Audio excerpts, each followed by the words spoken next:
إن الحمد لله نحمده ونستعينه ونستغفره ونعوذ بالله من شرور أنفسنا ومن سيئات أعمالنا. من يهده الله فلا مضل له ومن يضلل فلا هادي له.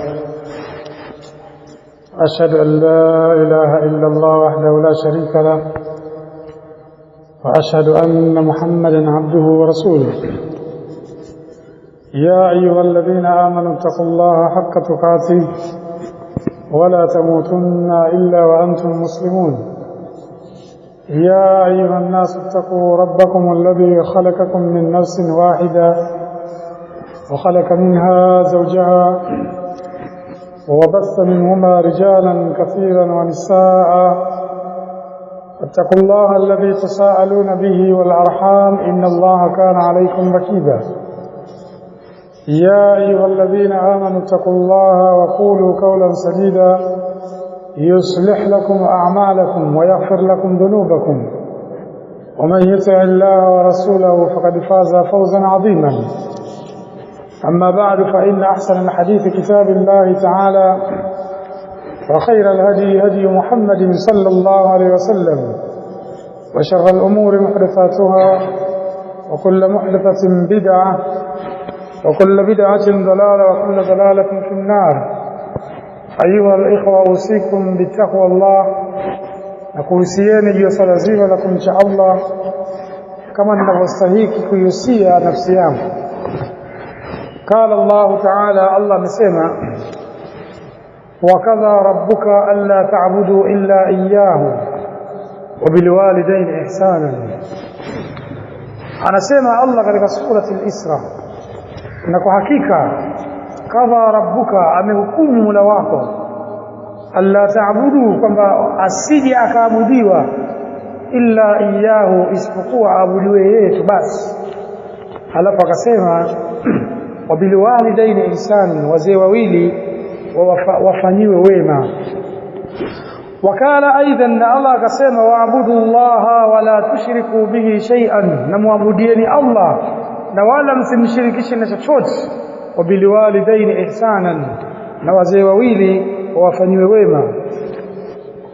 wakala aidan Allah akasema vile vile wawasaina al-insana na kwa hakika tumemuhusia mwanadamu biwalidaihi tumemuhusia mwanadamu juu ya wazee wake wawili.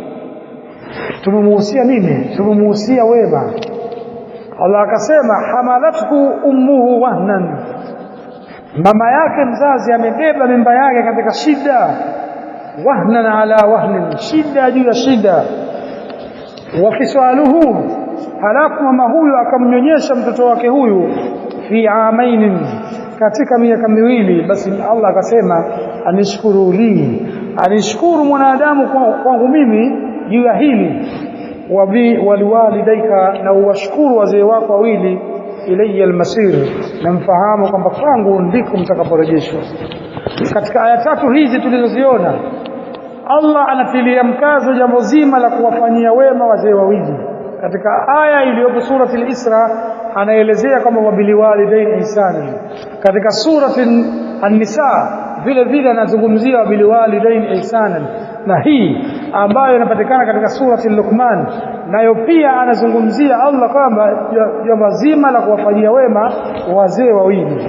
ayuhan nas fa innal birra walidain, kwa hakika jambo la kuwafanyia wema wazee wawili ibadatun min ajalli al-ibadat, hii ni ibada, tena ibada iliyokuwa kubwa. wa wajibu, na jambo hili ni wajibu, min ahammi al-wajibat, katika mambo yaliyokuwa ya wajibu yaliyokuwa muhimu mno basi ni hili. wa faridhatin, na jambo hili ni fardhi, min a'zami al-fara'id, katika fardhi iliyokuwa kubwa kabisa.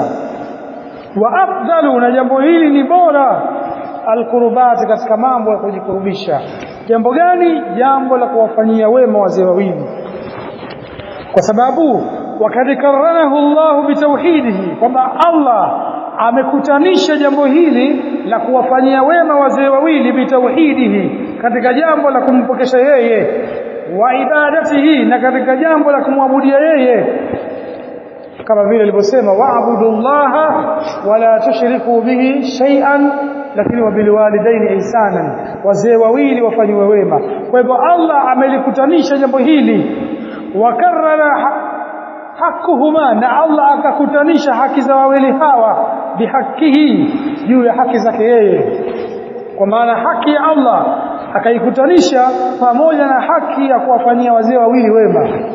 Wa shukruhuma, na Allah akakutanisha kule kumshukuru yeye yani kwa kule kuwashukuru wazee wawili, basi akakutanisha jambo hili bishikrihi, kwa kule kumshukuru yeye Allah fi akthar min mawadhi min alquran, sehemu nyingi sana katika Qur'ani Allah kaeleza hilo.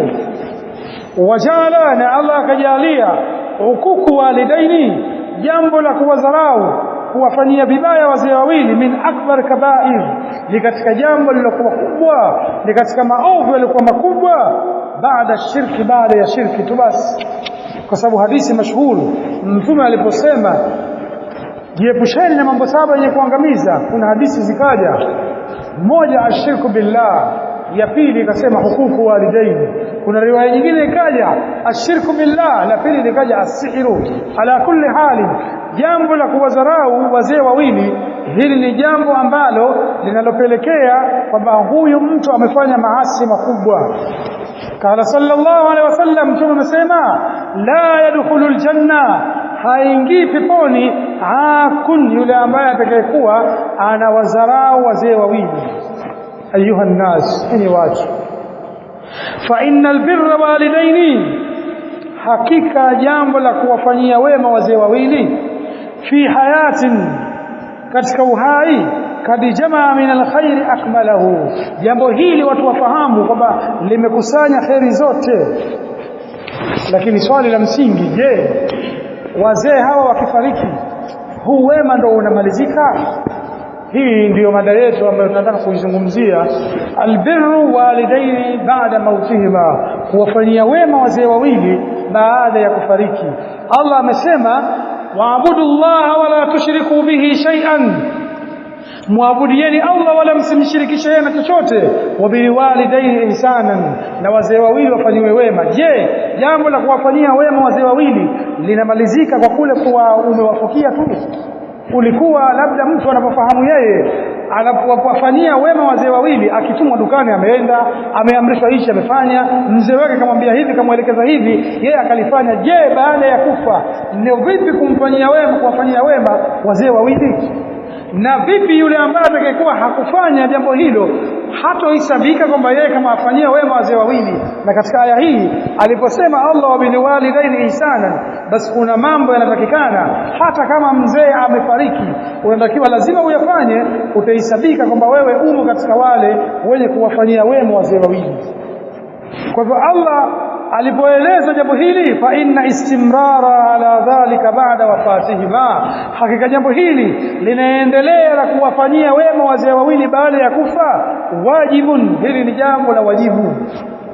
Rubama, huenda kana min almuslimin, huenda kuna baadhi ya waislamu min alkasri, wapo ambao wamefanya ufupilizisho fi haki walidaihi, katika kuwafanyia haki wazee wake. Inawezekana alipokuwa akiishi nao kuna mambo yamepita, labda akamtuhumu katika mambo yalikuwa sio, mpaka akamtuhumu mzee wake, akamwita kwamba yeye ni mchawi, anawaroga watoto wake, anawafanyia hili, au akakosana na wazee wake, wazee wamekufa hali ya kuwa hawako vizuri pamoja na yeye. Sasa yeye amebaki ulimwenguni, anataka afanye nini ili afanye uzuri pamoja na wazee wake ambao wameshatangulia mbele ya haki?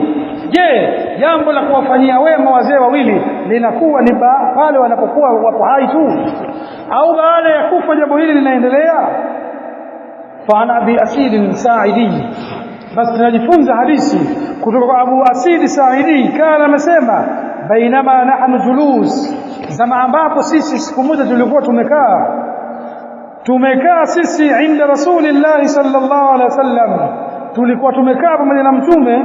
Idh jaa rajulun, basi anasema tahamaji, alikuja mtu mmoja min Bani Salama, huyo bwana anatoka katika kabila la Bani Salama. Fakala, akasema yule bwana, ya Rasulullah, ewe bwana mtume, hal bakia min birri abawayya, je kumebakia katika lolote la kuwafanyia wema wazee wangu wawili, abarruhuma baada mautihima, naweza mimi nikawafanyia wema baada ya kufa kwao? Kala naam, mtume akamwambia ndiyo. Sasa hapa mtume ndio akataja hayo mambo ambayo anatakikana mtu ayafanye kwa ajili ya wazee wake ambao wametangulia mbele ya haki, na ikiwa hakulifanya hili hatoingia katika wale ambao wabiliwalidaini ihsanan, ataisabika kwamba yeye yule ambaye ukuku walidaini anawadharau, anawaponda au hatekelezi katika kuwafanyia ihsani wazee wawili. Na hili ni jambo la wajibu, sio kwamba ukitaka unafanya, ukitaka hufanyi, lazima. Basi mtume akasema as-salatu alaiha, kwanza as-salatu alaiha walistighfara lahuma wa inkadhu ahaduhuma min ba'dihima.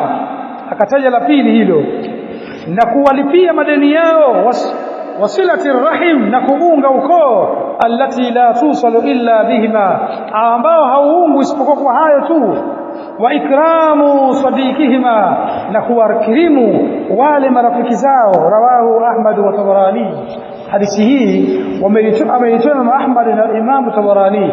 Fi hadha alhadith, bas katika hadithi hii ذكر النبي صلى الله عليه وسلم, bwana mtume ametaja hapa sura min suwarin, kataja ile sura katika sura ambazo zinazopelekea kwamba watu wanatakikana wawafanyie wema wazee wawili min baadi mautihim, baada ya kufa kwao. Kwa hivyo wanachuoni kwa hadithi hii wakasema kuna mambo 8. Mambo hayo mtu anatakiwa ayafanye, akiyafanya ndo ataisabika kwamba yeye anawafanyia wema wazee wawili. Na hii ni amri. Allah amesema waabudullaha wala tushriku bihi shay'a, muabudieni Allah na wala msimshirikishe na chochote. Alafu akasema wabiliwalidaini ihsanan, wazee wawili lazima wafanywe ihsani. Je, baada ya kufa mzee ni ihsani gani? Huo wema anaofanywa ni upi? Au ulizani wema ndio ule ule tu kwamba amekutuma kapeleka kipolo cha mchele, amekwambia kanilimie shamba yangu, niletee kitu fulani, lakini kumbe kuna mambo anatakikana mtu ayafanye kwa ajili ya wazee wake baada ya kufa, na haya ni lazima ayafanye. Kama hakuyafanya ataisabika kwamba yeye si katika ambao anawafanyia wema wazee wawili. Kwa hadithi hii mtume akataja mambo hayo. Basi baada ya chini sasa istiraha tutaanza kulielezea la kwanza katika hayo, inatakikana uwafanyie wema wazee wawili baada ya kufa. Ndio vipi kuwafanyia hivyo? Alhamdulillah rabbil alamin, wassalatu wassalamu ala rasulillah sallallahu alaihi wasallam. Ayuha al-ikhwa, usikum bittaqwallah, kuhusieni hiyo swala zima na kumcha Allah kama ninavyostahili kuhusia nafsi yangu. Watu wengi huwa wao wanaona ya kwamba wanapomzika mzee, akishamzika akishamfukia, basi yeye mambo yamekwisha, ndio amemaliza. Alikuwa anamuuguza vizuri mzee wake, alipokuwa anamuuguza akaenda naye mpaka akafariki, akaenda akamfukia, basi mambo yamemalizika. Hivi sivyo maana yake. Kwa hivyo Allah aliposema wabiliwalidaini ihsana, jambo hili linaendelea mpaka na wewe ufariki. Ule wema wa kuwafanyia wazee wawili utakatika pale utakapofariki wewe siku yako. Basi miongoni mwa mambo hayo wanachuoni walioyataja kwa mujibu wa hadithi tuliisoma, la kwanza as-salatu alaihima, inatakiwa ni kuwaombea dua wao, wastighfari lahuma, na kuwatakia istighfari wazee wawili hao. Wassalatu huna, na sala hapa alipotaja bwana mtume, maanaha addu'a lahuma, inatakikana mtu awaombee dua wazee wake. Ai yani tukathiru du'a lahuma, anatakiwa akithirishe kuwaombea dua wazee wawili, bikulli khairin, katika kila khairi. Jiulize mwenyewe, yule ambaye mzee wake ameshatangulia, ikiwa baba, ikiwa mama, ikiwa bibi, ikiwa babu, ikiwa mlezi wako wa aina yote, je, uliwahi japo siku moja ukawa unawatakia istighfari? Na hili ni jambo la kila siku, sio kwamba usubiri umefika mfungo 3 ndio uanze kuenda kuomba makaburini, au umefika mfungo 3 ndio uanze kuweka watu waanze kusoma khitma kwa ajili ya wazee. Sio hivi. ni jambo ambalo linatakikana kila siku. Kama ilivyokuwa wewe unajiombea dua kila siku, basi na wazee hawa wanatakiwa waombewe dua kila siku. hii ndo maana ya dua. Amma istighfaru huwa talabul afu wal maghfira, unatakikana uwaombee msamaha. وثبت أن يمثلتي في صحيح كذلك صحيح في مسند أحمد قال رسول الله صلى الله عليه وسلم mtume mesema fil janna, mtume mesema kuhusu habari za pepo alipokuwa akizungumzia siku moja, anasema inna Allah azza wa jalla, hakika Allah la yarfa'u darajatan lil 'abdi, ananyanyua daraja kumnyanyua mja wake, atanyanyua kumnyanyua daraja lilabdi salih fil jannati, huko peponi. Fayaqulu, yule mtu atasema ya rabbi anna li hadha, kwa kitu gani nilichokifanya mimi mpaka nikawa ninanyanyuliwa daraja hii? Fayaqulu, basi mtume anasema Allah atamjibu biistighfari waladhika laka, hii ni kwa sababu ya ile istighfari aliyokuwa akikuombea mtoto wako. Kumbe miongoni mwa faida ambazo wanazozipata wazee, wewe ukikaa huku ukiwa unamwombea istighfari mzee wako, unamwombea dua, ni kwamba anapandishwa daraja. Kama yeye alikuwa ni mtu wa kuadhibiwa, anaondoshewa adhabu ile, anakuwa sasa siku ya siku anaambiwa wewe daraja yako ni hii. Anashangaa kwamba kaipata vipi? Kaipata kwa sababu yeye anaambiwa wewe mtoto wako alikuwa ana tabia, alikuwa anakuombea istighfari. Kwa hivyo hii ni faida moja ambayo anaipata mzee baada ya kufariki. Kwa hivyo usije ukaacha jambo hili la kuwafanyia wema wazee wawili baada ya kufa. Usije ukazani kuwafanyia wema ni pale wapo hai tu, hapana. Na unatakikana lazima uwaombee kila siku. Wakati jala nabii sallallahu alaihi wasallam, na mtume akajalia addu'a liwalidayhi, kwamba ile dua kwa wafanyia wazee wawili ile anaifanya liwalidin, yule mtoto ambaye hii inaonesha kwamba mtoto huyu alamatu salah, kwamba hii ni alama ya kwamba huyu mtoto ni mwema. Kwa sababu mtume aliposema maiti anapofariki kila kitu kinakatika kwake isipokuwa mambo matatu. Mtume akayataja mambo hayo, akasema sadaka, akataja ilmu yenye manufaa, lakini mwisho akasema wa waladun salihu yad'u lahu, na mtoto mwema yule ambaye atakayekuwa anamuombea mzee wake. Kwa hivyo hii ni dalili ya kuonesha kwamba huyu mtoto ni mwema. Jiangalie mwenyewe, kama yule ambaye amebahatika labda Allah kamjalia kwamba mzee wake ameshatangulia. Unajua wewe huu ni mwaka wangapi ametangulia mzee? Umewahi ukamwombea dua mzee wako? Umewahi ukamtakia istighfari mzee wako? Au unasubiri mfungo tatu ifike ndio ukamwombea dua? Hapana. Basi kila siku uwe na tabia hii, na hapa ndio utaingia Allah aliposema wabilwalidaini ihsanan, wazee wawili wafanywe wema. Huu wema haukatiki kwa sababu ya kufa kwao tu, hapana. Wema huu utaendelea mpaka wewe utakapoondoka ulimwenguni.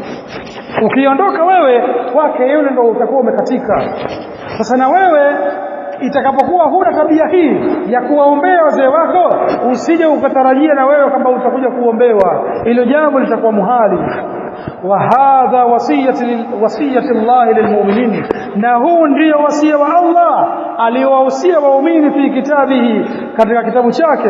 Haithu amarahum, pale ambapo Allah alipoamrisha, kala akasema wakhafidh lahuma janaha dhulli min arrahma, hifadhi kwa wao bawa la udhalilifu kwa wao. Wa qul rabbi irhamhuma, na useme ewe Allah warehemu wazee wangu, kama rabbayani saghira, kama walivyonilea mimi nilipokuwa mdogo. Kwa hivyo unatakikana uwaombee dua wazee wako kila siku. Kila unapoomba dua hakikisha unawaombea dua na wao. Unapotaka istighfar wewe, basi uwatakie istighfari na wazee wawili, na hii ndio inaitwa kwamba birru walidaini baada mautihima, kwamba hapa umewafanyia wema wazee wawili baada ya kufa. Hili ni jambo la wajibu, ambaye hakulitekeleza hili basi yeye hatoingia katika wale Allah aliyosema wabiliwalidaini ihsanan, kwamba hii ni amri, na amri inaonesha uwajibu, lazima ufanye. Atakayekuwa hakutekeleza, maana yake yeye hatoingia katika jambo hili, atakuwa ana kesi ya kujibu.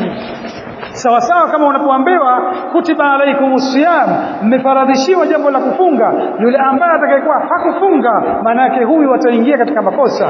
Na hii ni amri vile vile Allah alipoamrisha wabiliwalidaini ihsanan, wazee wawili wafanywe wema, hii ni amri. Tena akaiweka kwamba na katika mambo mabaya baada ya shirki mtume akalitaja hukuku walidaini, ni yule anayewadharau wazee wawili. Na katika kuonesha kwamba wewe unadharau, huna muda ukawaombea dua wazee wako waliotangulia, huna time hiyo, wewe umeshughulika na dunia tu. Ulipowafukia basi mambo yamemalizika kwako, ukaona kwamba yao yamewaishia na wewe una 50 zako, wewe utakuwa una kesi ya kujibu, kwa sababu mtume ameamrisha namna ya kuwafanyia wema wazee wawili pale walipokuwa wapo hai, namna gani wafanywe wema, na wanapofariki pia mtume akaendeleza kufahamisha namna gani wanatakiwa wafanywe wema wazee hawa. Kwa jambo la kuwafanyia wema haliishi tu kwa sababu eti mzee amefariki.